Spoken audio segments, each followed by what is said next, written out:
जो मेरे बच्चे आसपास के ज़िले के हैं, एक आम परिवार के हैं, गरीब घर के हैं, मिडिल क्लास फैमिली से आते हैं, इतना फिनेंशियल बैकग्राउंड स्ट्रांग नहीं है कि वो दूर दराज शहर में जा सकें, वहाँ का रेजिडेंस अफोर्ड कर सकें। तो ऑब्वियसली वो चाहते हैं कि उनको प्रयागराज में, इलाहाबाद में एक बेहतर इंस्टीट्यूशन मिले जो एक बेहतर तैयारी को दे। तो बिल्कुल अब आप रामानुजम जेई क्लासेस को लेकर निश्चिंत हो जाइए कि जेई का सपना देखने वाले हर बच्चे के लिए बिल्कुल हम वरदान की तरह ला रहे हैं और इस बार सफलता का परचम हम लहराएंगे फिर से एक बार प्रयागराज शहर। आईआईटी हैदराबाद में स्टूडेंट को हाईएस्ट पैकेज मिला उस इंस्टीट्यूट का 2.5 CR। तो सर ब्रेन में पैकेज का कितना इंपॉर्टेंट इफेक्ट रहता है कि मुझे इतनी पैकेज पे इस इंस्टीट्यूशन में जाना है या यहाँ से निकलना है, इस कंपनी को ज्वाइन करना है? देखिए, पैकेज तो बच्चा स्टार्टिंग में नहीं सोचता है। जब जिस उम्र में हम होते हैं और जेई की प्रिपरेशन शुरू करते हैं, उसमें सपना ही होता है कि टॉप आईआईटी का हैदराबाद वाले को बच्चे को 2.5 CR से ऊपर चाहिए होगा जो आप कर रहे हैं। अब ये है एक लैंडमार्क तो सेट हो ही गया है और मुझे लगता है बहुत मोटिवेटिंग है एग्जैक्टली, क्योंकि इंजीनियर्स के प्रति मोटिवेशन भी तो ज़रूरी है और फिनांस कहीं ना कहीं एक बड़े मोटिवेशन को दर्शाता है। तो क्या क्लास 10th का परसेंटेज ग्रेड मैटर करता है रियली जेई एग्जाम्स के लिए? नहीं, 10th का बिल्कुल नहीं मैटर करता। ये भी ये लोगों को भ्रम रहता है कि 10th का भी मैटर करता है, क्या नहीं। हाँ, 12th का मैटर करता है, 10th का मैटर नहीं करता है। और जेई एग्जाम आप 12th अपेयरिंग में भी देते हैं, दैट मीन आप जनवरी में देते हैं और आपका एग्जाम फरवरी और मार्च में होता है बोर्ड का। तो कह सकते हैं कि जेई का एग्जाम आपके अपेयरिंग में भी ऑप्शन दे रहा है और बोर्ड के जस्ट बाद तो आप दे ही सकते हैं। और 2 बार ऑप्शन मिल रहा है, मतलब आपके सक्सेस के चांसेस यहाँ पे क्या है, ज़्यादा है। तो ये एक तरह से कह लीजिए कि भ्रम भी है कि जो बच्चा जेई निकाल रहा है वो नीट नहीं निकाल सकता, जो बच्चा नीट निकाल रहा है वो जेई नहीं निकाल सकता। ये हमने अपने समाज में डिस्क्रिमिनेशन कर रखा है। हमने 10th तक तो सब पढ़ा, क्या 11th में आने के बाद हम एक एक्स्ट्रा सब्जेक्ट के तौर पे बायोलॉजी नहीं पढ़ सकते? अगर हम मैथ पढ़ सकते हैं, फिजिक्स पढ़ सकते हैं, केमिस्ट्री पढ़ सकते हैं, हिंदी पढ़ सकते हैं, इंग्लिश पढ़ सकते हैं, कंप्यूटर साइंस भी पढ़ सकते हैं, तो हम बायोलॉजी भी तो पढ़ सकते हैं। और ये बच्चा टैलेंटेड है एग्जैक्टली। तो कमाल की बात मैं आपको बताऊं एग्जाम्पल के तौर पे, ऐसे ऐसे सूरमा है कि ये बच्चे अप्रैल के जेई एग्ज़ाम में भी बैठते हैं, अप्रैल के एनडीए एग्ज़ाम में भी बैठे हैं और मई में ये नीट एग्ज़ाम में भी बैठे हैं। और कमाल की बात कि जेई में भी, मेन में भी इनका 97, 98, 99 परसेंटाइल, एनडीए रिटन भी क्लियर और नीट में भी इनका स्कोर 640, 645, 655 मेरे को देखने को मिला। तो ये बड़ी कमाल की बात है और मुझे लगता है बहुत सारे बच्चे ऐसा जो कर रहे हैं और हमने वो चीज़ करके दिखाई भी है एग्जैक्टली। हेलो एवरीवन, सभी जेई एस्पिरेंट्स का स्वागत है इस वीडियो में। हमारे साथ सौरभ सर हैं, director and mentor of Ramanujam JEE classes. Ramanujam JEE classes Prayagraj में आपके लिए खुल चुकी है। सबसे पहले sir, welcome to you in this video. Thank you so much Abhijit sir. मैं सर सिंपल स्ट्रेट आता हूँ, रामानुजम क्लासेस का विजन क्या है प्रयागराज के बच्चों के लिए? अभी जो बच्चे बाहर जाते हैं कोटा, दिल्ली जेई की तैयारी करने, उनके लिए क्या विजन है इस इंस्टीट्यूट का? देखिए, सबसे पहला विजन ये है कि अब मैं चाहता हूँ कि जो मेरे बच्चे आसपास के ज़िले के हैं, एक आम परिवार के हैं, गरीब घर के हैं, मिडिल क्लास फैमिली से आते हैं, इतना फिनेंशियल बैकग्राउंड स्ट्रांग नहीं है कि वो दूर दराज शहर में जा सकें, वहाँ का रेजिडेंस अफोर्ड कर सकें। तो ऑब्वियसली वो चाहते हैं कि उनको प्रयागराज में, इलाहाबाद में एक बेहतर इंस्टीट्यूशन मिले जो एक बेहतर तैयारी को दे। रामानुजम को यहाँ लाने का विजन यही था कि हम कोटा और दिल्ली का हम एक बेहतर ऑप्शन लाना चाहते हैं और बहुत ही अफोर्डेबल प्राइस में। सबसे अच्छी बात कि हम टीचर्स वहाँ से लाए हैं और बेस्ट सोल्यूशन के साथ हम आ रहे हैं। हमारी कोशिश यही है कि बहुत ही फोकस्ड हम पढ़ाई दें। अगर बच्चा जेई की तैयारी कर रहा है, अमूमन क्या होता था अभी तक शहर में तैयारी को लेके कि अगर मैथ का टीचर अच्छा है तो फिजिक्स का नहीं, फिजिक्स का अच्छा है तो केमिस्ट्री का नहीं। अगर इन कॉम्पिटिशन्स की आज हम बात करते हैं, इसमें सक्सेस की बात करते हैं, तो तीनों ही टीचर ब्रह्मा विष्णु महेश की तरह हैं और तीनों को वैसे ही होना होगा। तीनों भी प्रॉस्पेक्ट में कहीं कोई कमी हो गई तो बच्चे का रिजल्ट कहीं ना कहीं चिंतनीय होगा। तो रामानुजम जेई क्लासेस का सबसे बड़ा उद्देश्य यही था कि हम आपको one of the best teacher team दे रहे हैं, जिसका उद्देश्य है कि आपकी श्योर शॉर्ट सक्सेस को वो क्लियर करें। तो बिल्कुल अब आप रामानुजम जेई क्लासेस को लेकर निश्चिंत हो जाइए कि जेई का सपना देखने वाले हर बच्चे के लिए बिल्कुल हम वरदान की तरह ला रहे हैं और इस बार सफलता का परचम हम लहराएंगे फिर से एक बार प्रयागराज शहर में। ओके, एक क्वेश्चन सर जो फ्रेम्ड मेरे माइंड में है कि जेई एस्पिरेंट्स इधर आईआईटी जाएगा, एनआईटी जाएगा, बट जो प्रिपरेशन करने वाले बच्चे होते हैं उनके माइंड में आईआईटी का ही भूत रहता है कि आईआईटी जाना है, आईआईटी जाना है। आईआईटी अगर नहीं मिलता तो एनआईटी मिलता है तो बहुत बच्चे छोड़ देते हैं। तो क्या आईआईटी को इतना ओवर हाइप करना कंपलसरी है? आईआईटी क्या उस कंपैरिजन में अच्छा नहीं है? देखिए, ये सारी चीज़ डिपेंड करती है ब्रांच के ऊपर। आज के टाइम में अच्छा पैकेज कहीं ना कहीं सीएस से जुड़ा हुआ है। राइट। कंप्यूटर साइंस एक ऐसी ब्रांच है जो हर बच्चे का सपना होता है और मुझे लगता है जिस तरह एआई की हम बात कर रहे हैं, चैट जीपीटी की बात कर रहे हैं या जो नई टेक्नोलॉजी की हम बात कर रहे हैं, उनमें इस चीज़ का बड़ा अहम महत्व है। तो मुझे लगता है कि ये सच है, आईआईटी हर बच्चे का सपना होना चाहिए, बट उनमें भी गिनी चुनी टॉप आईआईटीज़ हैं एग्जैक्टली। बाकी तो काफ़ी एनआईटीज़ भी है जो बहुत अच्छी हैं एग्जैक्टली। और अगर आप वहाँ अच्छी ब्रांच पा रहे हैं, अब आप आईआईटी जा करके ये ब्रांच पा ही नहीं रहे अच्छी है, कोई और ब्रांच पा रहे, तो उससे अच्छा है कि आप एनआईटी में जाकर उन ब्रांच से अपनी बीटेक को कंप्लीट करें। रही बात की हाइप क्रिएट की जाती है आईआईटी को लेकर, हर बच्चा सोचता है, बिल्कुल सोचता है, और मुझे लगता है ये सोच होनी भी चाहिए, इसमें अभिजीत सर बुरा नहीं है, क्योंकि आईआईटी आपका टारगेट है। जेई तो पहला स्टेप है, मेन के तौर पे था पहले, अब एग्जैक्टली आप जेई एग्जाम दे रहे हैं। एडवांस भी एक अहम पहलू है, और मुझे लगता है कि अगर आप आईआईटी की सोच लेकर के मेन के साथ साथ एडवांस के भी क्वेश्चन अप्रोच करते हैं तो जेई मेन में आपका परफॉर्मेंस अच्छा हो जाता है। तो मुझे लगता है कि आईआईटी का टारगेट लेकर के आप जो है जेई लेवल पे भी अच्छा स्कोर कर सकते हैं। ओके, रिसेंट सर अभी एक न्यूज़ आई थी, इवन आपके वीडियो भी मैंने देखा था, आईआईटी हैदराबाद में एक स्टूडेंट को हाईएस्ट पैकेज मिला उस इंस्टीट्यूट का 2.5 CR का। तो सर ब्रेन में पैकेज का कितना इंपॉर्टेंट इफेक्ट रहता है कि मुझे इतनी पैकेज पे इस इंस्टीट्यूशन में जाना है, यहाँ से निकलना है, इस कंपनी को ज्वाइन करना है? देखिए, पैकेज तो बच्चा स्टार्टिंग में नहीं सोचता है, जब जिस उम्र में हम होते हैं और जेई की प्रिपरेशन शुरू करते हैं उसमें सपना ही होता है कि टॉप आईआईटी का। हैदराबाद वाले को बच्चे को 2.5 CR से ऊपर चाहिए होगा जो वहाँ पढ़ रहे होंगे। अब ये है एक लैंडमार्क जो सेट हो ही गया है, और मुझे लगता है बहुत मोटिवेटिंग है एग्जैक्टली, क्योंकि इंजीनियर्स के प्रति मोटिवेशन भी तो ज़रूरी है, और फिनांस कहीं ना कहीं एक बड़े मोटिवेशन को दर्शाता है। तो मुझे लगता है ये बड़ी इंस्पिरेशन है, और अगर ये भी इंस्पिरेशन बच्चे रख रहे हैं दिमाग में तो ये बुरा नहीं है, ये अच्छा है। और मुझे लगता है इससे भी इंस्पायर होकर अच्छी तैयारी करें और एग्जैक्टली अपना सपना पूरा करें। वो 2.5 पाए, 3 CR जाएँ, 4.5 CR जाएँ, 4 CR जाएँ, इनकी चॉइस होनी चाहिए इस चीज़ को लेकर। ओके सर, अब आते हैं सर प्रिपरेशन पे। फर्स्ट क्वेश्चन जो बहुत से बच्चे पूछते हैं, क्या कोई बच्चा एवरेज स्टूडेंट जो है वो फर्स्ट अटेम्प्ट में जेई एग्जाम क्रैक कर सकता है? स्ट्रेट फॉरवर्ड आंसर बताइएगा। देखिए, एवरेज बच्चा किस बात के लिए एवरेज है? वो पढ़ नहीं रहा है या पढ़ रहा है? अगर वो पढ़ नहीं रहा है तो एवरेज तो हमेशा बने रहना है, बट वो पढ़ना शुरू कर सकता है तो एवरेज से वो परफॉर्मर भी हो सकता है। तो बिल्कुल ये सब कुछ ठानने के ऊपर डिपेंड करता है। ये बिल्कुल दिमाग में ना रखें कि आप पहले क्या थे। बहुत सारे बच्चों का डर होता है कि सर मैंने 11-12 सीरियसली नहीं लिया है। कोई बात नहीं, आप जब से सीरियस हो रहे हैं दैट इज़ इंपॉर्टेंट, तो आप मेहनत करिए, आप एवरेज से परफॉर्मर बन सकते हैं जिस दिन आपने ठान लिया, और ठानेंगे तो आप उस चीज़ को कर पाएंगे। ओके सर, हम देखते हैं बड़े बड़े न्यूज़पेपर्स में कटआउट निकलते हैं, रैंक वन, इतने रैंक से आईआईटी ये मिला, इतने रैंक से एनआईटी मिला। रैंक किलर सर क्या बनता है जेई एग्जाम्स में? देखिए, सबसे बड़ी बात कि ये एक्सपोजर बहुत ज़्यादा है मार्केट में कि रैंक्स को बहुत देखा जाता है और वो वही डिस्कस होता है, उसके पीछे बहुत सारे बच्चे होते हैं, उनकी बात भी नहीं होती एग्जैक्टली। देखिए, रैंक्स इंपॉर्टेंट है, मैं उस बात का रिस्पेक्ट करता हूँ, और जो बच्चे पाते हैं वाकई वो मेहनत करते हैं। रैंक किलर, ये आपने अच्छा वर्ड यूज किया। रैंक किलर है एक्चुअली केमिस्ट्री पे अच्छा ध्यान ना देना। बच्चों का इंटरेस्ट लेवल नहीं है, जिनका मैथ और फिजिक्स में दिल लग गया ना, वो थोड़े से प्रैक्टिकल कॉन्सेप्ट वाले हो जाते हैं और हर चीज़ में प्रैक्टिकलिटी तलाशते हैं, और मैथ और फिजिक्स कुछ ऐसी ही चीज़ है।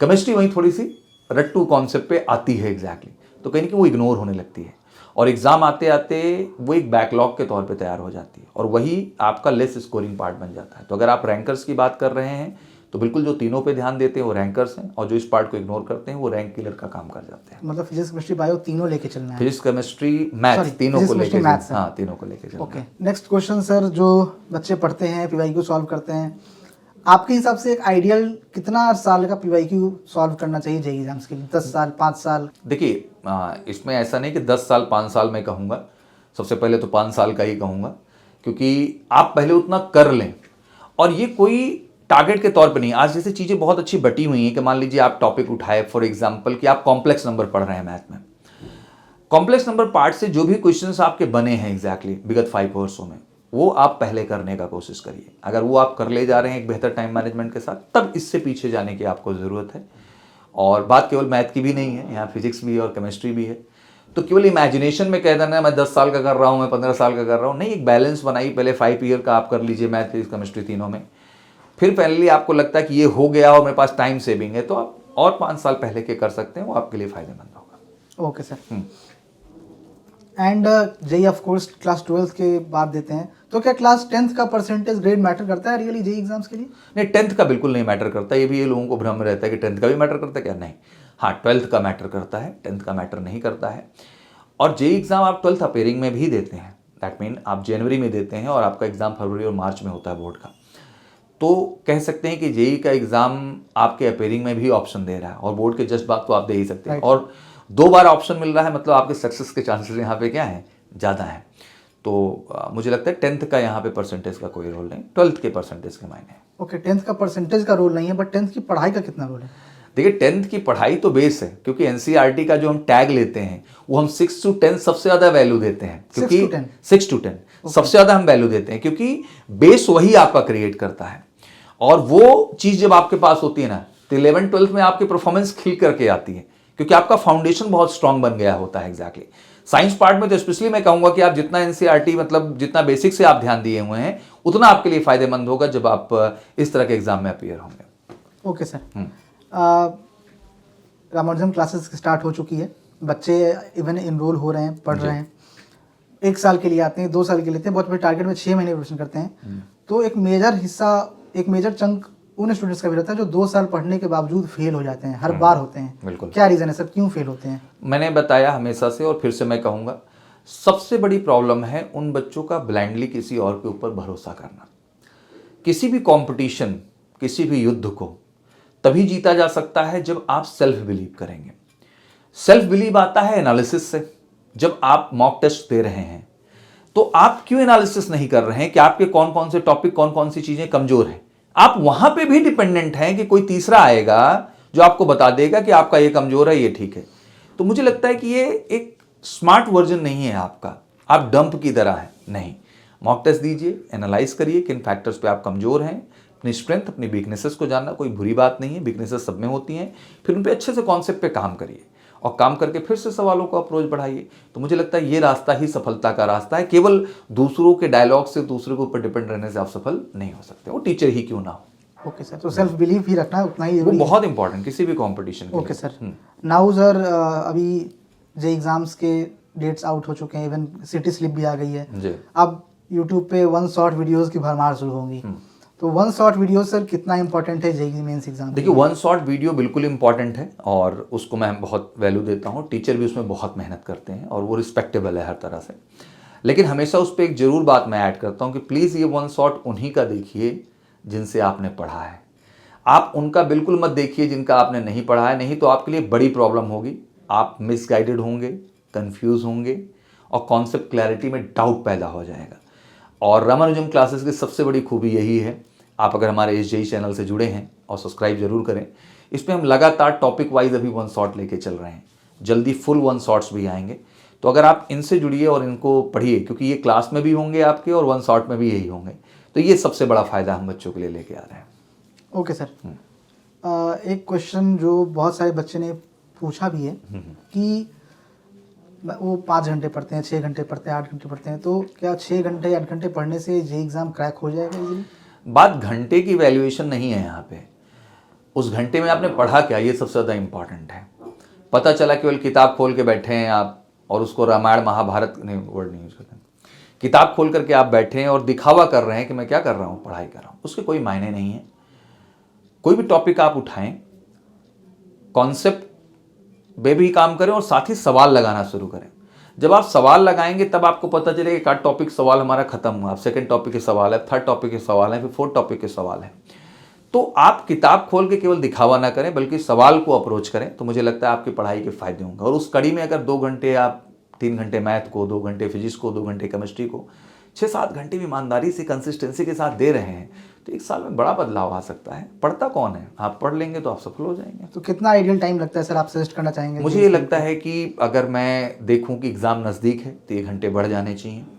आपको 9 to 10 आवर्स का फोकस होना चाहिए, बट स्टार्टिंग दौर में अगर आप 6 to 7 आवर भी काम कर रहे हैं तो दैट इज़ एनफ। तो मतलब क्वांटिटी ऑफ एजुकेशन पढ़ाई, quality of education focus. Exactly, आप उस दौरान कितने सवाल लगा रहे हैं ये मैटर करता है। Okay sir. सर एक एस्पिरेंट्स में एक मेजर टर्म जो बच्चों में प्रिपरेशन के टाइम आता है 80-20 रूल। इवन हम भी जब पढ़ते तो इसीलिए उसे पढ़ते थे, एग्जामिनेशन जो नजदीक आता है। तो आपके हिसाब से 80-20 रूल को आप कैसे डिफाइन करेंगे जेईई एस्पिरेंट्स? सबसे पहली बात तो आपने अच्छी चीज़ की कि एग्ज़ाम जब आता है तब, एग्ज़ाम की तैयारी जब से शुरू करें तब नहीं, जब एग्ज़ाम आ जाए तब। ये बहुत इंपॉर्टेंट है और उस केस में मैं इसको इंपॉर्टेंट मानता भी हूँ, क्योंकि एक बच्चा अगर ट्रेंड एनालिसिस करता है, मॉक टेस्ट देता है, तो वो अंडरस्टैंड करता है किस टॉपिक का क्या वेटेज है। ये सच है कि कुछ गिने हुए टॉपिक होते हैं हर सब्जेक्ट में, चाहे मैथ हो, फिजिक्स हो, केमिस्ट्री हो, उनमें कुछ ऐसे टॉपिक्स हैं जिनका वेटेज हमेशा से ज़्यादा है। तो बेसिकली वही रोल है कि वो 20% टॉपिक आप कवर करो जो अप टू 80% तक आपको बेहतर स्कोर दे सकते हैं या परफॉर्मेंस दे सकते हैं। बट स्टार्टिंग से थ्रू आउट पढ़िए और जब एग्ज़ाम नज़दीक हो तो मुझे लगता है कि 80-20 रूल को थोड़ा अप्लाई करेंगे तो आपका स्कोर बेहतर हो सकता है और आप एग्जाम में अच्छा बट ये आपको एग्जाम्स के पास करना है। एग्जैक्टली, ये सबसे पहला कोड जरूरी है कि एग्जाम के पहले, बहुत Okay. तैयारी के टाइम से ही नहीं। ओके सर, तो एक सवाल जो मेरे माइंड में आ रहा है कि क्लास 11th ज़्यादा इंपॉर्टेंट है in comparison to class 12th for JEE exam, तो सर मोस्टली एस्पिरेंट्स क्यों अपना क्लास 11th बर्बाद कर देते हैं जो जेई की तैयारी करते हैं? देखिए, उसका सबसे बड़ा कारण ये है कि 9th-10th की जो पढ़ाई थी वो थोड़ी सी हल्की थी। 11th में आते ही बच्चों के ऊपर बोर्ड का कोई दबाव नहीं होता है। कहीं ना कहीं स्कूल भी इस चीज़ को बहुत लाइटली लेते हैं। एग्जैक्टली, कई सारे स्कूल्स हैं जिनमें आप जानते हैं 11th का एग्ज़ाम भी नहीं कंडक्ट किया जाता, बच्चे ऐसे ही क्या कर दिए जाते हैं, पास ऑन कर दिए जाते हैं। तो सबसे पहली कोर तो कमी एजुकेशन सिस्टम में है ये कि समझना होगा कि 11th को ही इतना वेटेज देना है। आज अगर हम जेई फाउंडेशन बैचेज की बात करते हैं, 10th के बाद बच्चों को इन्वाइट करते हैं, तो मुझे लगता है ये उसका सबसे बड़ा कारण बना हुआ है, क्योंकि ये एक साल सबसे महत्वपूर्ण है और स्कूल की लाइफस्टाइल में रह के बच्चा इस चीज़ को वैल्यू नहीं कर पाता है और यही उसके फेल होने का सबसे बड़ा कारण बन जाता है। तो जेई फाउंडेशन प्रोग्राम का जो उद्देश्य है वो यही है कि बच्चों को 11th से ही सीरियस करना है। 11th-12th के टॉपिक दोनों ही महत्वपूर्ण है। 11th ज़्यादा महत्वपूर्ण है क्योंकि वो आपका बेस बनाता है और आप जब फर्स्ट ईयर से ही जेई के क्वेश्चन अप्रोच करना शुरू कर देते तो आपका आत्मविश्वास भी क्या हो जाता है, बेहतर हो जाता है और इस कड़ी में आप बोर्ड में भी अच्छा कर पाते हैं और अपेयरिंग अटेम्प्ट में जेई में भी क्या कर पाते हैं, अच्छा कर पाते हैं। तो बेसिक सा एक वन लाइनर बताऊं तो सर, जेई क्रैक करना तो 11th वेस्ट नहीं करना है। नहीं करना है, ये बहुत ध्यान से समझना है बच्चे। ओके सर, इसी से रिलेटेड एक और सवाल बन रहा है कि जेई में रैंकर्स देखते हैं हम, टॉपर्स देखते हैं, बट काफ़ी अच्छे स्टूडेंट भी होते हैं जिनका कंसेप्ट अच्छा होता है, जो सब कुछ अच्छा पढ़ते हैं भी, बट फिर भी वो जेई एग्जाम में फेल हो जाते हैं, ऐसा क्यों? इसका सबसे बड़ा कारण यही आता है, उनका फोकस एक ही जगह हो जाता है। मैंने बहुत सारे बच्चों से मिलता हूँ कि देखिए, पागलपन और डेडिकेशन दोनों में डिफरेंस होता है। मैं बच्चों से मिला जो मैथ में डूबे हैं, पूरी तरह से मैथ में डूब गए वो। अब उसके नेगेटिव एस्पेक्ट भी हैं। अब आप कहेंगे कि वो विक्षिप्त क्यों हो जाती है, क्योंकि लास्ट टाइम जब एग्जाम पढ़ता है तो मैं समझ में आता है कि फिजिक्स और केमिस्ट्री में भी बेहतर स्कोर नहीं हुआ तो मैं नहीं कर पाया रैंक होल्ड।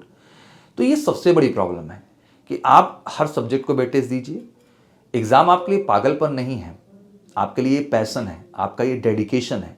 तो आप हर उस चीज़ को वरीयता दीजिए जो इस एग्ज़ाम में महत्वपूर्ण है। आप किसी चीज़ को इग्नोर करके किसी एग्ज़ाम में बेहतर नहीं कर पाएंगे और रैंकर का थॉट प्रोसेस ऐसा ही होता है।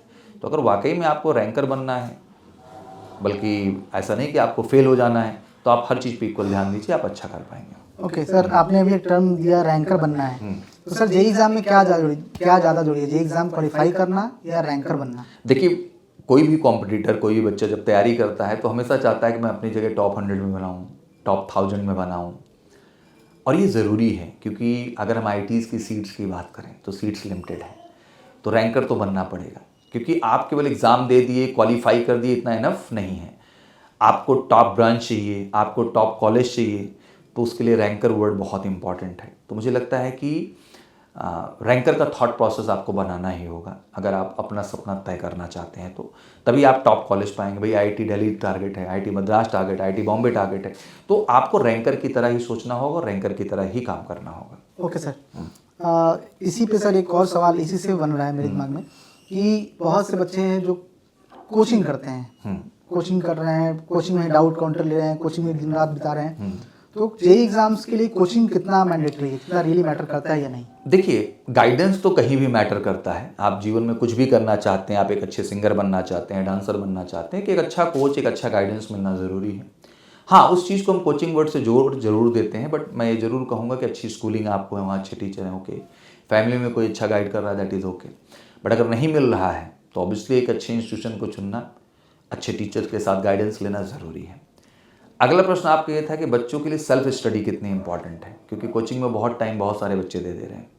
देखिए, कोचिंग में टाइम आप किस लिए दे रहे हैं, पढ़ने के लिए दे रहे हैं, दिखाने के लिए दे रहे हैं, टाइम पास के लिए दे रहे हैं, बहुत मैटर करता है। अगर आप फोकस्ड हैं तो मुझे लगता है कोचिंग में क्लास करने के बाद कुछ एक्स्ट्रा एफर्ट के तौर पे आप केवल डाउट काउंटर का योगदान चाहेंगे, रेस्ट आप चाहेंगे कि आपको समय सेल्फ स्टडी का मिले। क्योंकि आज अगर टीचर ने कॉन्सेप्ट डिलीवर किया तो उस कॉन्सेप्ट पे बेस जाके नोट्स बनाना, उन पे बेस्ड क्वेश्चंस जो हैं उनको अप्रोच करना, क्योंकि डीपीपी आपको मिली हुई है और बुक के अंदर उन्हें टॉपिक वाइज क्वेश्चंस कलेक्शन आपके पास है, तो ऑब्वियसली उसके लिए सेल्फ स्टडी बहुत मैटर करती है कि जब तक आप अपनी लाइब्रेरी में अपने रूम के अंदर बैठ के नहीं पढ़ेंगे तो आप अच्छा नहीं कर पाएंगे। तो मुझे लगता है कि कोचिंग क्लासेस कॉन्सेप्ट क्लैरिटी तक है, फिर आपके डाउट्स हैं तो डाउट काउंटर सपोर्ट के लिए है, बट उसकी लिमिटेशन है। अब उसके लिए 24 घंटे आप वहाँ ना रहें, बजाय उसके आप अपना अगर सेल्फ स्टडी टाइम निकालते हैं तो बेहतर है आपके लिए। Okay sir. एंड कोई बच्चा क्लास 12 से पढ़ते हुए क्या आईआईटी क्रैक कर सकता है? बिल्कुल कर सकता है, और करना ही पड़ेगा, बिकॉज 11th का जो होना है वो हो चुका है। तो 12th में अगर आप जागे हैं तो जब जागो तब सवेरा। हाँ, उस दौरान मैंने बच्चों की बड़ी कोर समस्या जो देखी वो ये देखी कि वो स्कूलिंग के साथ साथ कहीं ना कहीं चीज़ बैलेंस नहीं कर पाते हैं, क्योंकि स्कूल का टाइम सुबह 7 से लेके 2 बजे तक, 3 बजे तक, फिर बच्चा वहाँ से आता है, थक जाता है, फिर कोचिंग जाता है, फिर वहाँ से भाग के आता है, कोचिंग का टास्क, फिर उसके बाद स्कूल के टास्क। तो मुझे लगता है अगर 12th में आपका पैशन है तो कुछ भी जुगाड़ लगा के आप 12th थोड़ा स्कूलिंग से बाहर आइए, बल्कि एक इंस्टीट्यूशन से जुड़िए, बढ़िया ढंग से पढ़ाई करिए, बोर्ड पे भी फोकस लेके चलिए एनसीईआरटी को बना के, बट पहले आप कंपटीशन को भी ट्रैक करिए, तब मुझे लगता है कि आपके सफलता के चांसेस ज़्यादा होगा। ओके। एक सर क्वेश्चन जो अभी मेरे दिमाग में आई, मैंने आपकी कुछ वीडियोस भी देखी हैं। आप अक्सर बोलते हैं कि जेई से आप आर्मी नेवी ज्वाइन कर सकते हैं, जिन बच्चे का पैशन इंजीनियरिंग होता है बट वो आर्म फोर्सेस के प्रति भी आर्म फोर्सेस के लिए भी अट्रैक्टेड रहते हैं। तो जेई एस्पिरेंट्स कैसे आर्मी नेवी ज्वाइन कर सकते हैं, आप बता सकते हैं? देखिए, सबसे पहली बात कि टेक्नोलॉजी की तो हर जगह ज़रूरत है। आज आर्म फोर्सेस अपग्रेड हो रही है, जैसे आपने देखा अभी हाल फिलहाल जो कौन सा हम ऑपरेशन सिंदूर। हाँ, ऑपरेशन सिंदूर, आपने देखा ड्रोन से जो है एक्टिविटी ज़्यादा फास्ट हुई, सब कुछ एआई बेस्ड होता जा रहा है, टेक्नोलॉजी बहुत अपग्रेडेड है, तो आखिर फौज को भी तो बेहतर इंजीनियर चाहिए। तो जेई मेन एग्जाम का सबसे बड़ा फायदा है कि हमारे यहाँ 2 स्पेशलिटी होती है, आर्मी टीएस और नेवी टीएस के नाम से, जो कि डायरेक्ट एसएसबी, मतलब इसमें कोई रिटन एग्जाम नहीं है। आप जेई मेन दिए हुए हैं, आप इन एग्जाम्स को जाके डायरेक्ट एसएसबी दे सकते हैं। एज क्या होती है इनके लिए अप्लाई करने की? इनकी जो अप्लाई करने की शुरू होती है वो 16 ईयर से शुरू हो जाती है, और इनके पास 19 ईयर तक अपॉर्चुनिटी होता है। एक साल में कितनी बार? 2 बार मौके मिलते हैं। ओके। 2 आर्मी टीएस के थ्रू, 2 नेवी टीएस के थ्रू, तो 4 मौके। एक साल में 4 मौके, मतलब 3 साल में आपको 12 मौके मिलते हैं, मतलब बड़ा अच्छी अपॉर्चुनिटी। और सबसे अच्छी बात कि यहाँ जाने के बाद आप इंजीनियरिंग की डिग्री भी पा रहे हैं, आपका 1 रुपये लग भी नहीं रहा है, स्टाइपेंड तौर पे भी चीज़ें मिल रही हैं, और आपका जॉब भी सिक्योर है, बेहतर लाइफस्टाइल, फैमिली को बेटर एक्सपोजर मिल पा रहा है। तो आजकल तो देख रहा हूँ बड़े जेई मेन के बच्चे इसके अवेयर भी हो गए, इस चीज़ को लेकर बड़ा फॉर्म भर रहे हैं और इसके एसएसबी का हिस्सा बन रहे हैं और सफलता ले रहे हैं वो, तो इट्स वेरी पॉजिटिव। और ये बात 10+2 तक की ही नहीं है जेई मेन पे, इवन बहुत सारे कैंडिडेट जो बीटेक भी कर रहे हैं फर्दर जा करके, उनके लिए भी मल्टीपल अपॉर्चुनिटीज़ फौज के अंदर हैं, SSC tech, TGC, navy SSC, IT, SSC tech, ये भी अपॉर्चुनिटीज़ हैं जो बच्चों को डायरेक्ट एसएसबी के लिए बुलाते हैं और एज ए इंजीनियर वो आर्म फोर्सेस का हिस्सा बन सकते हैं। तो मुझे लगता है कि इंजीनियर की तो हर जगह डिमांड है, किसी भी क्षेत्र विशेष में। ओके सर, लास्ट मेरे पास 2 क्वेश्चन हैं। पहला क्वेश्चन सर, आपने चूंकि आर्म फोर्सेस बोला तो मेरे दिमाग में एक बड़ी एंट्री आती है 12th लेवल पे, एनडीए। एक बैटल सा चल रहता है सर कि जेई मेंस का मैथ्स ज़्यादा हार्ड होता है या एनडीए पेपर का मैथ्स ज़्यादा हार्ड होता है? आपको क्या लगता है सर, कौन सा पेपर ज़्यादा हार्ड है? देखिए, यहाँ सबसे ज़्यादा इंपॉर्टेंट है सबसे पहले कॉन्सेप्ट कमांड तो अच्छा करना ही होगा। ऑब्वियसली क्वेश्चन के लेवल अप डाउन हो सकते हैं। ऑब्वियसली जेई मेन के पेपर की बात करें तो उसका स्टैंडर्ड अच्छा है। जेई मेन में जो पूरे क्वेश्चन पूछे जा रहे हैं वो जेई मेन स्टैंडर्ड के हैं, बट एनडीए में पूछे जाने वाले 120 क्वेश्चन हो सकता है वो पूरे जेई मेन स्टैंडर्ड के ना हो, थोड़े से इजी भी हैं वहाँ पे, और मीडियोकर लेवल के भी क्वेश्चंस हैं। हाँ, जेई लेवल के भी क्वेश्चंस हैं एग्जैक्टली। तो ये पूरी तरह से कह देना कि जो है जेई मेन का ही पेपर एनडीए के लिए है, ये सही नहीं होगा। बट अगर आज के डेट में एनडीए एग्जाम में भी मैथ में बेहतर करना है तो आपकी तैयारी जेई मेन लेवल की ज़रूर होनी चाहिए, ज़रूरी है।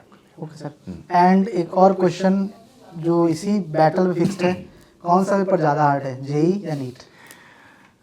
मेरे हिसाब से ये बच्चे के पोटेंशियल के ऊपर डिपेंड करता है।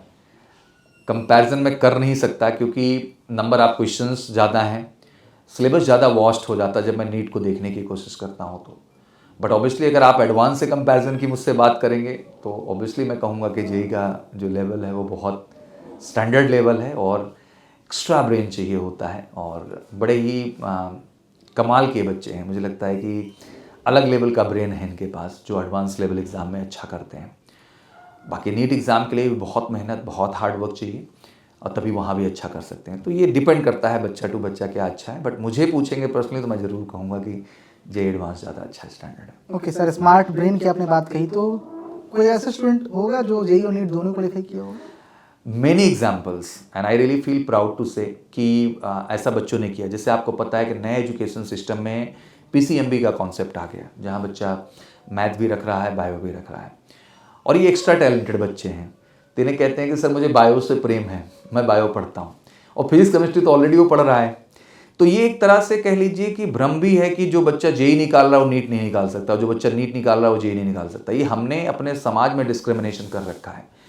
हमने 10th तक तो सब पढ़ा, क्या 11th में आने के बाद हम एक एक्स्ट्रा सब्जेक्ट के तौर पे बायोलॉजी नहीं पढ़ सकते? अगर हम मैथ पढ़ सकते हैं, फिजिक्स पढ़ सकते हैं, केमिस्ट्री पढ़ सकते हैं, हिंदी पढ़ सकते हैं, इंग्लिश पढ़ सकते हैं, कंप्यूटर साइंस भी पढ़ सकते हैं, तो हम बायोलॉजी भी तो पढ़ सकते हैं। और ये बच्चा टैलेंटेड है एग्जैक्टली। तो कमाल की बात मैं आपको बताऊं एग्जाम्पल के तौर पे, ऐसे ऐसे सूरमा है कि ये बच्चे अप्रैल के जेई एग्ज़ाम में भी बैठते हैं, अप्रैल के एनडीए एग्ज़ाम में भी बैठे, और मई में ये नीट एग्ज़ाम में भी बैठे। और कमाल की बात कि जेई में भी, मेन में भी इनका 97, 98, 99 परसेंटाइल, एनडीए रिटन भी क्लियर, और नीट में भी इनका स्कोर 640, 645, 655 मेरे को देखने को मिला। तो ये बड़ी कमाल की बात है, और मुझे लगता है बहुत सारे बच्चे ऐसा जो कर रहे हैं, और हमने वो चीज़ करके दिखाई भी है एग्जैक्टली। अब ये ज्वाइंट हो जाता है एमकेसी के साथ, इसलिए मैं काट रहा हूँ। हाँ, लेकिन मैं ऐसे करके दिखाया हुआ है। ओके सर, मेरे पास इतने ही क्वेश्चन फ्रेम थे इस पार्टिकुलर वीडियोस के लिए। थैंक यू सो मच, आपने इस क्वेश्चंस का इतना अच्छा आंसर दिया। आई होप जो बच्चे ये वीडियो देख रहे होंगे उन्हें उनकी क्लैरिटी मिल गई होगी। अगर इसमें से आपका कोई क्वेश्चन है तो, फिर भी अगर कोई क्वेश्चन नहीं है इसमें से जो मैंने पूछा नहीं हो, तो आप कमेंट सेक्शन में जरूर वो क्वेश्चन बताइएगा। एट लास्ट सर, मैं उन बच्चों के लिए एक मैसेज आपका चाहता हूँ जो जेई की प्रिपरेशन कर रहे हैं और उनका एग्ज़ाम सर आने वाले डेट्स में है। सबसे पहले तो बहुत बहुत शुभकामनाएं आपके जनवरी अटेम्प्ट के लिए। ये बहुत अहम अटेम्प्ट है क्योंकि आपके मोटिवेशन को मेंटेन करता है, और अप्रैल में पुनः आपको बैठना है। मुझे पता है आप बैठेंगे भी उस एग्ज़ाम में। कहने का मतलब ये है कि रामानुजम जेई क्लासेस की जो एक शुरुआत है, एक बहुत ही पॉजिटिव थॉट प्रोसेस से हम लाए हैं। एक बड़ा बदलाव चाहते हैं हम फिर से प्रयागराज शहर में। एक ही मंच में तीनों धुरंधर मैं देना चाहता हूँ आपको, मैथ का भी, फिजिक्स का भी और केमिस्ट्री का भी, जहाँ हर सेगमेंट में आपको स्ट्रॉन्ग करें। बहुत इंडिविजुअल फोकस हम काम करना चाहते हैं, 1-to-1 एनालिसिस पे काम करना चाहते हैं। बेहतर क्लास, बेहतर डाउट काउंटर, हाइब्रिड क्लासेस जैसे कॉन्सेप्ट, जहाँ आप क्लास में डिलीवर किए गए टॉपिक को पुनः मल्टीपल टाइम देख सकें, समझ सकें, रिवाइज कर सकें, जिससे कॉन्सेप्ट में और स्ट्रॉन्ग क्लैरिटी आप में आए। एक लाइन बोलूँ तो केवल एक एजेंडा है कि हर बच्चा जो इंजीनियर बनने का सपना देख रहा है, जो IITs का हिस्सा होना चाहता है, टॉप NITs का हिस्सा होना चाहता है, रामानुजम क्लासेस जेई का वेंचर हमारा उसके लिए एक वरदान की तरह आया हुआ है, जो बहुत ही अफोर्डेबल प्राइस में हर आम बच्चा, गरीब बच्चा जो समाज में सपना देखता है NITs और IITs में पढ़ने का, उस सपने को पूरा करने का आधार देने आए रामानुजम जेई क्लासेस के माध्यम से। तो इस एग्ज़ाम के लिए बहुत बहुत शुभकामनाएं। और 2026 में अगर आपका विजन है कि 2027 जेई एग्ज़ाम को बेहतर ढंग से फोड़ना है, तो बिल्कुल जुड़िए रामानुजम जेई क्लासेस के साथ, और कॉन्टैक्ट नंबर भी शेयर है नीचे। प्री बुकिंग स्टार्ट है, आप यहाँ जुड़ेंगे, वादा है कि आप जरूर सफलता तय करेंगे। Thank you so much. So I hope आपको ये वीडियो अच्छा लगा होगा, और ऐसे ही इंपॉर्टेंट वीडियोज़ के लिए हमारे चैनल को सब्सक्राइब करें। जय हिंद।